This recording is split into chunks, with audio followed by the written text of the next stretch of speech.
Welcome to Killer Women with your host, best-selling author Danielle Girard. And now, Danielle's next killer woman. Hello, and welcome to Killer Women Podcast, a proud member of the Authors on the Air global network with more than 4 million listeners. I am your host, suspense author Danielle Girard, and actually today I am joined by my agent and another author extraordinaire, Danya Kukafka. Danya is the author of the national bestseller Notes on an Execution, which won the Edgar Award for Best Novel in 2023 and was named the New York Times Best Crime Novel of the Year. Notes on an Execution was an indie pick, a finalist for the Goodreads Choice Award for Fiction, and received a cover review in the New York Times Book Review. Her debut novel, Girl in Snow, was also a national bestseller, an indie next pick, and a Barnes & Noble Discover pick. Both novels have been optioned for film and television, and her work has been published in more than a dozen languages worldwide. She works as a literary agent with Trellis Literary Management, and she's here today to interview me about my upcoming release that she worked so hard on, Pinky Swear. So thank you, Danya. Thank you. I can't believe I get to step in as a host today to talk to you about your book, which has been many years in the making that I've been along for the ride for. So this is going to be a really fun conversation. I have so many, character and theme questions for you, but I also really want to talk about craft, which I can get really, really nerdy about as we've worked together. So I am just so excited about this book. It is now coming out in a couple weeks, which is really exciting.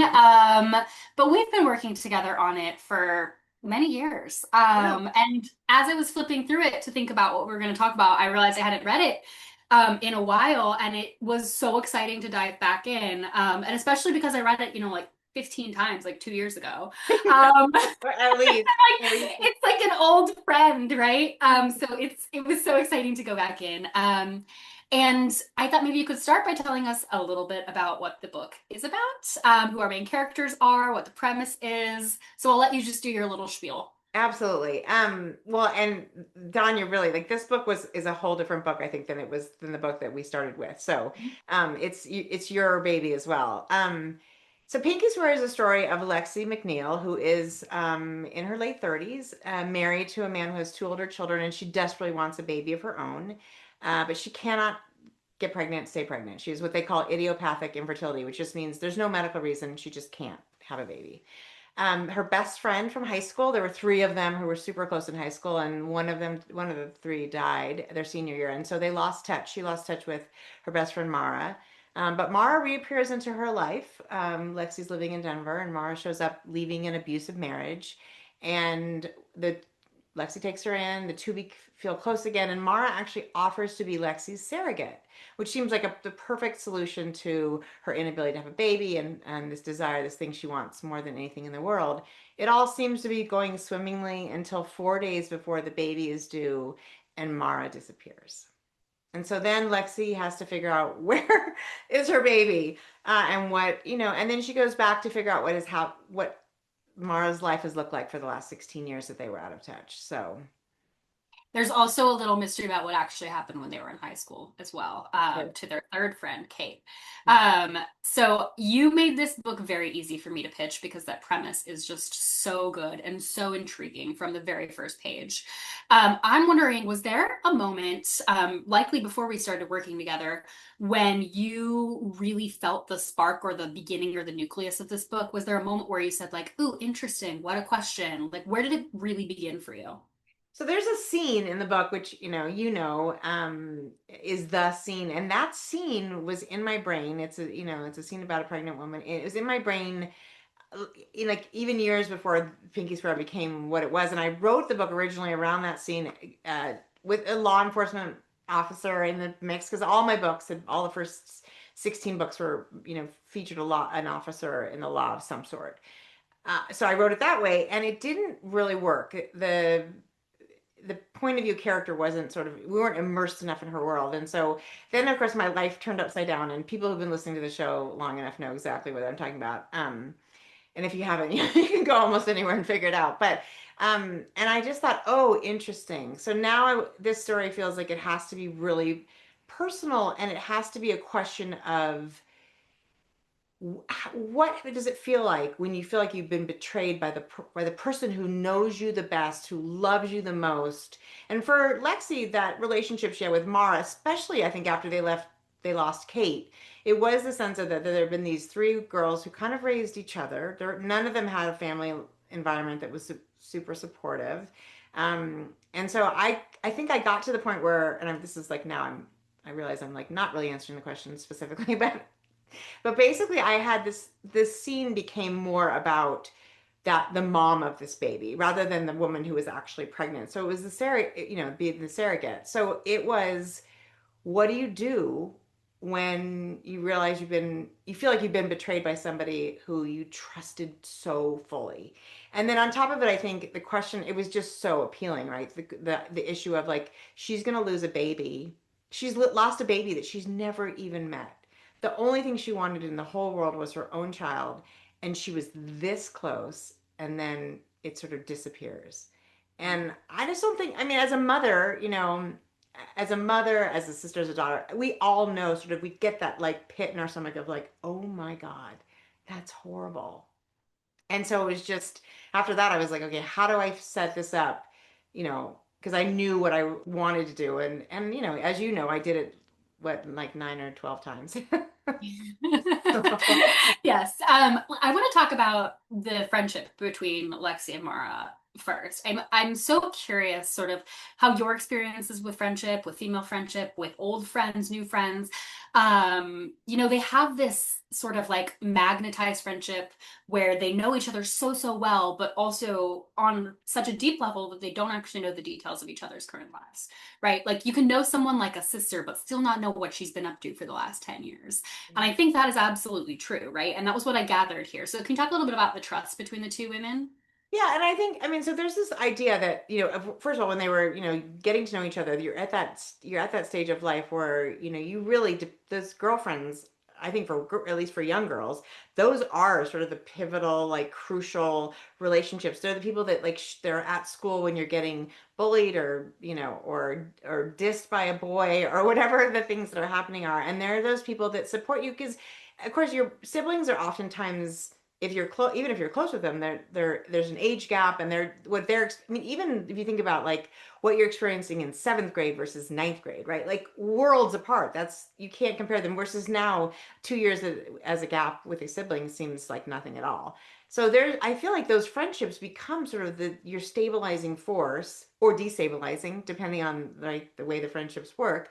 And also, they're the people who you say, "What do I do about this?" And they're not rational. They have no more information about the world than you do. Their brains aren't fully formed. So they're making, they're as, likely to make a bad decision as you are. So, and yet, it just feels like nothing matters more than those friendships. And when one of them ignores you, or, I mean, and I think everybody's had that experience, right? Where you like feel like somebody is your best friend until one day they're not. And you're like, well, what happened? And they're mad about, who knows? You wore the wrong, I mean, back in the day, right?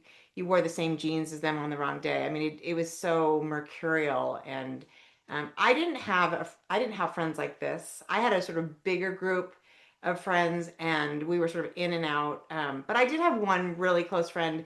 That relationship was always super charged. It was like sisters. We fought all the time. People were like, "I can't even believe you guys are friends," and it was true. We were almost like bad for each other, and I could see pieces of that in these friendships. But also I feel like those girls, even though, they knew enough about their home lives to know nobody had it great, each other's home lives. And they also knew enough to be like, sort of to surround each other in the moments and provide support. But yeah, but they didn't ask questions. I think that's part of the age too. You just sort of like, there's this sense of like, whatever's happening at so-and-so's house, she probably doesn't want to talk about it. And you don't want to admit that your parents are a little crazy, or that they don't seem to love you in the way that you want to be loved, or that your sibling gets more attention. That's stuff that, it's not that it doesn't matter, but it's not front of mind at that age. This book asks one of my favorite questions, which is, how well can you actually know somebody, right? And especially over a long period of time. Yeah, you're asking the You wrong know, person. people are always going to hide bits of themselves, either consciously or unconsciously. And what I really loved about this book is that it opens on the moment after that fracture, right? After, well, pretty closely opens on the moment where Mara disappears, and Lexi's left sort of saying, "Wait, what?" And what I guess my question is procedurally, right? You've written so many police procedurals in the past. You know how a thriller has to work, right? You know the structure of a book, you know the structure of a mystery, what needs to happen. But this time, it's not a cop, it's not a detective, it's not anyone in law enforcement who needs to solve the mystery. So, how did you approach Lexi having to solve her own mystery? Well, I mean, I think from a Mhm. lot of experience with this book, but I actually that was hard. I think because I feel like when you write about a police, even if they're emotionally involved because they know the victim or the situation is draws emotion because it's about, we all, I mean, I think even seasoned police officers, obviously situations draw real emotion from them, but there's always that sort of the professional distance. And with Lexi, there's no professional distance, there's no profession.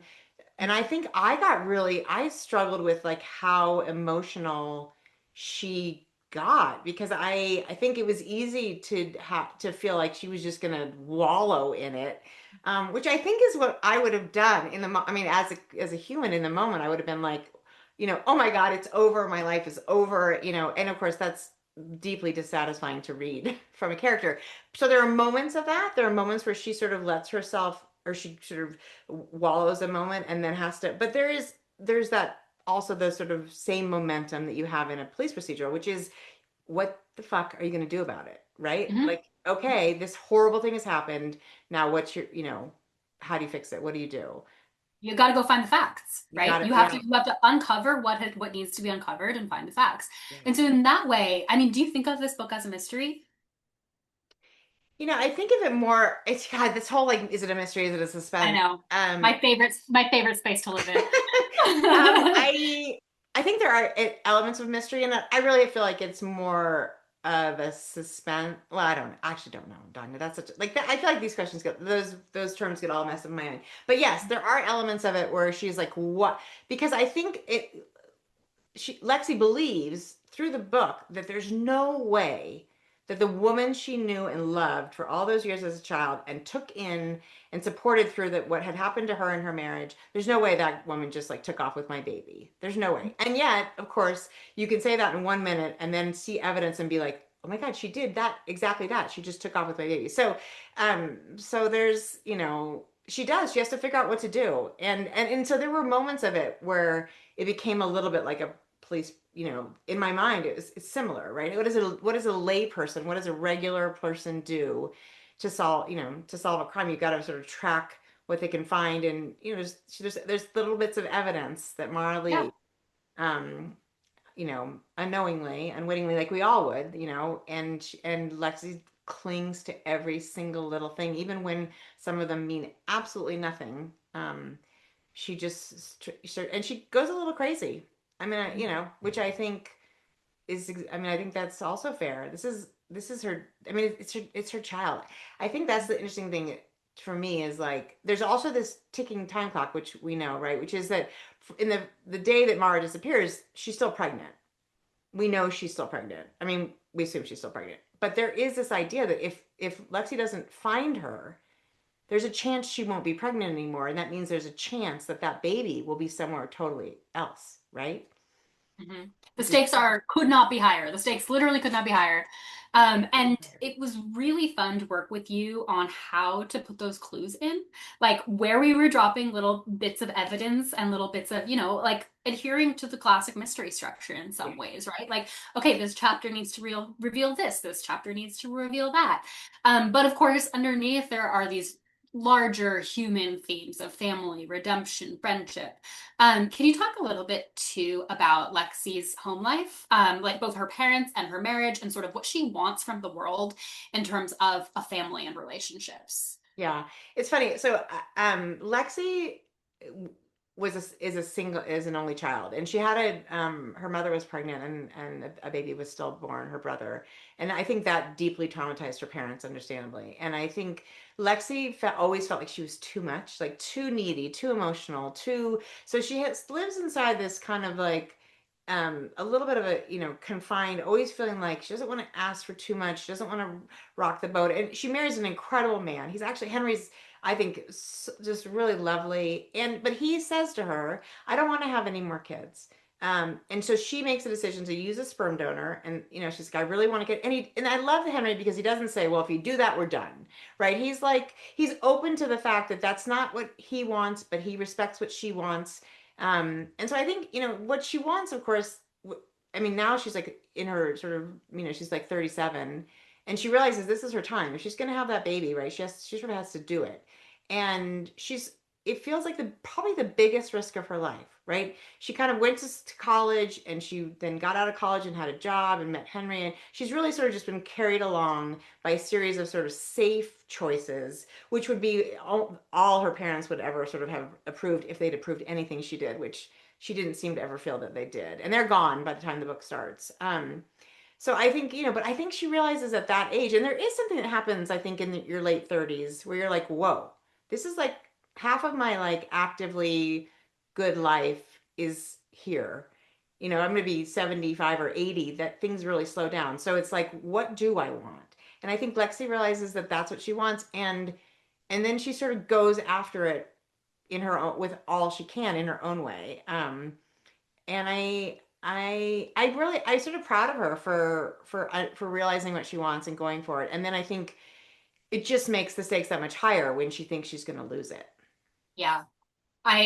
I can absolutely feel that for her. And I think the story opens with sort of this backstory of she's always been passive, right? She marries Henry when she's very young. He already has partially grown kids and they're fully grown by the time the book opens. And he's at a different place in life than she is. And without any spoilers, can you tell us sort of how the experiences of the book affect who Lexi is as a character? I mean, I don't think Lexi has very much confidence in herself early in the book. I don't think she has that much I don't think she's had experiences that have sort of reinforced, girl, you got this. Like I think everything her parents provided and then, through college and then Henry, as you said, was much older, he's 15 years older. And again, I don't think he was controlling her, but I think he was very capable. He already owned a home. He already had two kids. He already had a very good job. She didn't need to work. It's always been sort of like, it isn't, so she never had that like, and I think a lot of us have that experience kind of right out of college where we're like, oh, it's all on me, and she sort of did that, but she had this like little job at a law office and then she met Henry pretty promptly. There was no like, if you want this thing, you're going to have to make it happen. And I think this was the time when that happened. And I think when Mara first disappears, there's all these questions about, well, what, from Henry and from the police who show up to ask questions like, well, did you have, a contract, let's say surrogacy contract? And did you, where has she been the last 16 years? All these questions that Lexi couldn't answer. And so I think the moment those moments make her feel again, like, oh my God, I've just messed this up. I can't do this. And I think what the book does, when the police sort of take off and Henry has to go do, work stuff and she's on her own, what I think it does is it teaches her resilience. It teaches her that, that she can do it. And then more than that, she's like, I will find my baby. And I love that for her. And I think I imagine a story for her, after the book is done, where it changes the trajectory of her life, at least I mean, who knows what her life will look like, because, like you said, no spoilers, but at least I think she's going to walk away with like, a confidence she's never had, which I think I think that's not as sad. It feels a little sad to think about somebody being almost 40 and not having sort of the confidence to know they can do it. But I actually feel like that's so common too. Mm-hmm. Yeah, she's been sort of just slotted into her own life, right? Like you Yeah. said, and had everything set up and she just slid in and everything was fine until she realized that her one true desire was not being attended to. And I do think that the course of her growth over the book is one of my favorite things about this book. She has to go get what she wants because the stakes are so high. Yeah. I want to get a little nerdy and talk about craft. Oh my God. Because that's And like my favorite thing. Such I a craft master. I had an MFA and I got a second MFA by working with Danya. So, thank you. oh I'm my honored. God. Yeah. So can you tell us sort of how this book evolved over time? What it started as? I have a couple questions about how it compares to your other books as well, but first, sort of just like what the first draft looked like, how it evolved over many, many years to become what it is. Well, so like I said, I mean, the very first book, the point of view character was the surrogate, Mhm. and a police officer. Those were the sort of two points of view, and it was set in Boston. I mean, it really everything about it sort of changed. And the idea was, she was having a baby for somebody, and then the baby, vanishes, and she has to figure out what happened to this baby because the parents want it back, and it really.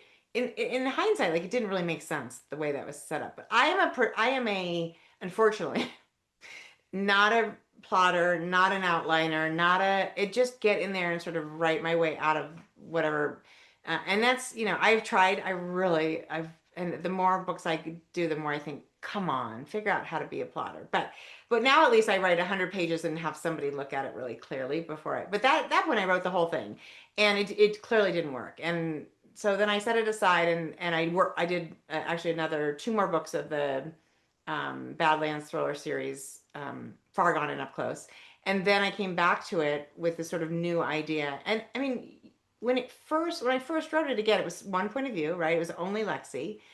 We didn't have now there are these really fun scenes from 2008 when they were in high school, because of course it makes sense. We didn't know them. If you're only getting the sort of current point of view of Lexi, the question was like, how do we understand how close these girls were? How do we understand sort of what happened to them that year? Um, And why would she trust her so much, right? We had to feel that feeling, really. Right. It is funny because for whatever reason, and it seems like a little bit like a shortfall on my side, shortcoming on my side to not realize like, wow, we're going to need to believe her. I like to make a lot of leaps of faith, as you know. And it's like, so then I lose the reader because they're like, well, we don't necessarily believe that. So I think the iterations were about making her seem more logical and less emotional, right? Because I think the first draft of the book was also highly emotional because it was the first time I'd written about somebody the thing was actually happening to her. And not only that, but it was such a thing, right? It was this specific thing, is like you said, that I'd never written a book with stakes this high. So I was like, of course she's going to be an emotional mess, but that's not useful, right? It's maybe we get a spot of that, but that's not driving the story. So it was about pulling her out of that, letting her touch down into those emotions, but then driving the sort of not wallowing in it, but being productive, moving the story forward, being solutions oriented for her, and then also figuring out how to imbue those three girls in high school with real, so we really understood and we're attached to them. I think was really important because they all really weigh into the story. Even Kate, which is interesting because I think along the way, when I queried it, I had an agent say to me that she would love to look at it if I was willing to make Mara a point of view character. Oh, interesting. Uh-huh, uh-huh. I don't And think we ever thought of that, did we? yeah, Or we well, really? I Yeah. was immediately like, no, I just because Yeah. I feel like if you made Mara a point of view character, I don't believe you can write a point of view character and leave out information the character would have. That drives me a little Correct. crazy. That feels I like agree. You can't withhold for the sake of withholding. it I feels like totally. cheating. Yeah. Hmm. So I was like, I can't be in Mara's point of view without telling everybody where Mara is and why she's there. Like that doesn't but you were the first person to say, well, what if we worked on like Kate's point of view, which I thought was I mean, and Kate's gone. She's dead before the book starts, obviously before she's dead when they're in high school. But it was like because she's the one person that we don't get to see otherwise. So that was brilliant. And she also gives us insight into Mara as well, like new insight into Mara that Right. Lex can't see. So it was kind of this fun little triangle. And then once we set you off on revisions, were you working in the document where we were editing together? I can't really remember. Were you retype? Did I make you retype it? Yes, I you made can't me do. remember. First of all, I probably did. you just literally posted recently about doors. I swear to Oh God, my God. you were like, so your level of line editing, and I feel like we'd already done all these revisions, and then I get a line edited document. Every page is like solid red, and I'm like, oh my God, how does she do this? But I think there were like, I actually believe there were like something like 200 doors in that book. Really? You were at 200? I was Okay, at you're not the my only memory is one. 234. It's possible that I'm exaggerating because that means there was like two doors on each page. But my memory is there were so many goddamn doors, and you were like, we don't need the door. And it's funny because even to, like I remember when I first started writing books, I was one of those people who'd be like, well, do we have to mention that she goes to the bathroom and has breakfast? Like I finally, Mhm. after a few, I got rid of that. But there is still this part of me that shows up and is like, well, we're in this room. What is, how do we get into, Yeah. I mean, so I follow every It's step. instinct for so many people. I mean, I do it too. I feel like, it's what I call, we talked a lot about empty actions, right? Which Yes. are first turning your head, laughing, smiling, sighing, nodding, shaking your head. I had them Um, all. yeah, well, everyone does them all. And I'm always like, you can say something more interesting here. And that was a really fun part of this process. And I feel like you can really see how clean and more intimate the characters feel in the final version of the book. I mean, yeah. So And fun. that's, I mean, also it was crazy to go. I think the original draft of this book was like 105,000 words. Mhm. And I think we ended like in the low 90s. And I feel like it Mhm. was all doors and nodding. Like I just was like, Mild laughing and Jordan nodding. I Yep. mean, really, but Yeah. it was amazing. There was one thing you said at some point, and I'm gonna mess up exactly how you said it, but there was this idea of like when people process really big emotions, they don't process them necessarily by being like, wow, that feels like this, and you don't, My heart is racing. It's in my yeah, throat. Yeah. right. Yeah, there was Yeah. no I wasn't allowed to have a Yeah. heart race. Danya was tough, right? But no, it's so valuable. But it was like there was I remember this scene in the hotel room where she's like having some emotional reaction and she's watching like her name bounce across. In a hotel they like have your, welcome Mrs. McNeil, whatever it says. And it's like there's sometimes I think that's true. Like when you are really processing something kind of highly emotional, there'll be some like little thing you focus on that's totally unrelated. And it did make me think like, oh, that is really how we are when we, process emotions. And yet we're so used to it's this telling. We're so used to, and it's a really hard habit to break. I'd like to say the first, you've read the first 100 pages of the next book, and I'd like to say I feel like I'm Yeah. getting naturally better You at kicked it. Yep. Donna's voice is in my head going, "Oh no, you didn't just shake her head, did you?" I'm like, "There's no door. There's no door there." But it was a real process. The thing is, I'm such a concrete thinker. Like I'm such a person who's like, if you say to me, "Do this thing," I'm like, you got to give me three examples of what you mean, because I have a really, maybe it's a kinesthetic learning thing. Like I have to do it, feel it. So a lot of times I feel like you'd say something and I'd be like, I don't even know what she means. Like, and then when you described it and made a couple of examples, then I could be like, oh, this was her example. So how does that apply to this? And then eventually, you sort of get the but I honestly never had. I mean, that's the gift of editing. I feel like you're going to get 1,000 queries after this because the gift Come of at me. I'm ready. exactly. The gift of having an agent who spent the amount of time that you did on this book, like there's not, I mean, that's over and above. I've I never can't help had that. myself. I love it so much. It was just when I first saw this book,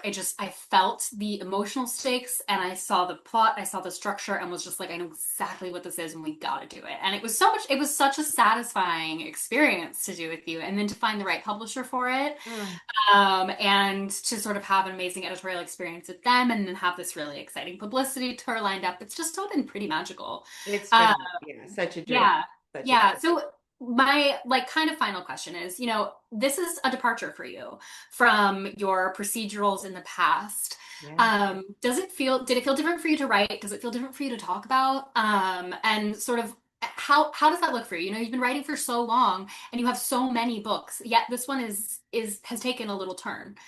What's that like on your end? I mean, I love those. I love the procedurals too. And they always feature like a strong woman. A strong woman's always at the center of every book for me. Lexi, in some ways, is the least strong woman of any of the protagonists, at least at the start of the book. But it does feel different. I mean, I think for one, and actually, you and I talked about this a little bit recently. I think Pinky's Row was a slower process. Like it wasn't like you've got 6 months to draft it, you've got 3 months to edit it, and then like I felt like for the first time by necessity because of how much work there was, how much you were like, here's what we have to do. And it was this, so I was like, oh, I have to slow down. Like I've never had a book be like, this is, and I actually feel it even more now. I'm like, for the next book, I'm just like, to write these kinds of books where you really dig into a character and the language and you get to play with theme throughout, and it takes time. I mean, I know people do it. Amazingly, I don't know how they do it, but I know people do that incredibly within like a book a year. This just felt like a luxury to get to write it and to get to have it loved the way it was loved by both you and, the editors at Emily Bestler and, the whole team, to just be like, wow, I don't want to do it a different way. The next book is also not a police procedural. And I love that we can, it's almost like I never gave myself permission. I never took permission to just really be in it. And that's a game changer. And whether I write a book that has a police officer or features a police officer or not, I'm not going to go back to, I want the time. I want to dig deep. And I know that for me, the first draft is really, really messy. And so Same. I think for everybody, the first draft was really, really messy. And the many drafts that follow that are yeah, I was also going to say probably in the ninth or 10th. yeah, But, yeah. but I do feel like it's what I learned, and you made me retype it. Yeah, I did. That's a good technique for It's anybody who's amazing. It's yeah. torture, but it's Mhm. amazing. And all I did was open the old file at the top and the new file at the bottom. And then every time I'd be like, oh, I thought I'd edited that, but there's another door, or there's another, or there's another, awkward, or I've used that word twice in this page. I mean, it's the things you catch, and also reading it out loud, which is the final thing. And even that, you're like, how is it possible I'm still making changes? And when we listened to a sample of it for audio, I immediately was like, ooh, like I'm still like, oh, I Yeah, could. I mean, I don't know if you ever get to the point where you're like, oh, it's perfect. I don't think so. I really don't. I think you get to the point where you're satisfied enough, at Yeah. least in my I mean, experience. I am. I'm really tickled with the way this book ended up, and I learned. I mean, I think I learned more. I do. I mean, I loved getting my MFA, which I did in my 30s. But I feel like I learned so much about writing and craft and process in this book, and you know, I'm really, really proud of it. I mean, I probably I would be think proud of readers it. are going to be able to tell too. They're going to pick it up and be like, this thing is crystalline. It feels so emotionally deep. It feels so thought through. It feels so well developed. And also, it's gorgeous on the line level. So I think you've really done it. And I think people are going to love it. Thank you. Well, I mean, thank you, because honestly, Danya, like, I'm not kidding. I give you so much credit for really pushing me beyond. There were times when I was like, I just don't think I can do this I again. pushed you right up to the edge, but we You had so did. much I think at some fun. point I was even over the edge, just like Yeah, just hanging like on. by the fingernails. Yeah. But but I think loving, like, knowing what you really want a book to be, like really recognizing the work it takes to get something to that level, I think was something I don't even know if I could have done it in my Mhm. 30s. I think it also took, I'm like in this headspace now where I'm like, good stuff takes time. And now we just get to do it again, which is really fun. And again and again and And again. again and again and again. It's actually like what a joy, what a dream. So fun for us. Thank you so much. Yeah. Well, thank you for telling us all about the book. This was very fun to play host for a second. I'm a huge fan of the podcast. I did like a deep dive before recording this, and it's been so cool to see you interviewing other people and interacting with their books. I just feel like what a great space for readers and writers everywhere. I do, and I really love the Killer Room podcast. And it sounds like I just heard you say that your next book is out June 2027. So we have a spot saved. Amazing. Book me up. I'm in. All right. Thank you so much, everybody. Thank you for joining us today to celebrate Pinky Swear with my incredible agent and author, Danya Kukafka. And we will see you next time. Bye. Bye.